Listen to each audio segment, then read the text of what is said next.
ఒడ్డున 2 చెట్లుంటాయి. చిన్న పిచ్చుక వచ్చి, వర్షం రాబోతోంది, నేను నా పిల్లలతో కలిసి నీ కొమ్మపై గూడు కట్టుకోవచ్చా అని మొదటి చెట్టును అడుగుతుంది. కాని అది నిరాకరిస్తుంది. నిరాశ చెందిన పిచ్చుక రెండో చెట్టు దగ్గరికి వెళ్లి అదే ప్రశ్న అడుగుతుంది. రెండో చెట్టు సరే అంటుంది. పిచ్చుక అక్కడ గూడు కట్టుకుని సంతోషంగా ఉంటుంది. ఒకరోజు భయంకరమైన తుఫాను వస్తుంది. ఆ సమయంలో మొదటి చెట్టు వేళ్లతో సహా ఊడిపడి నదిలో కొట్టుకుపోతుంది. అది చూసిన పిచ్చుక, మనం శరణు కోరినప్పుడు నువ్వు నిరాకరించావు, ఇప్పుడు నీకు శిక్ష పడింది అంటుంది.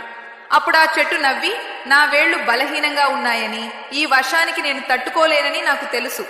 అందుకే నేను నిన్ను, నీ పిల్లల్ని ప్రమాదంలోకి నెట్టదలుచుకోలేదు. నన్ను క్షమించు అని జవాబిస్తుంది. ఈ కథలోని సందేశం ఏమిటంటే, ఎవరైనా మనల్ని నిరాకరించినప్పుడు దాన్ని కఠినత్వంగా చూడకూడదు.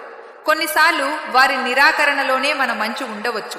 ఎందుకంటే ప్రతి ఒక్కరి పరిస్థితులు వేరుగా ఉంటాయి. అవి మనం అర్థం చేసుకోలేకపోవచ్చు. లైక్ మరియు సబ్స్క్రైబ్ చేయండి.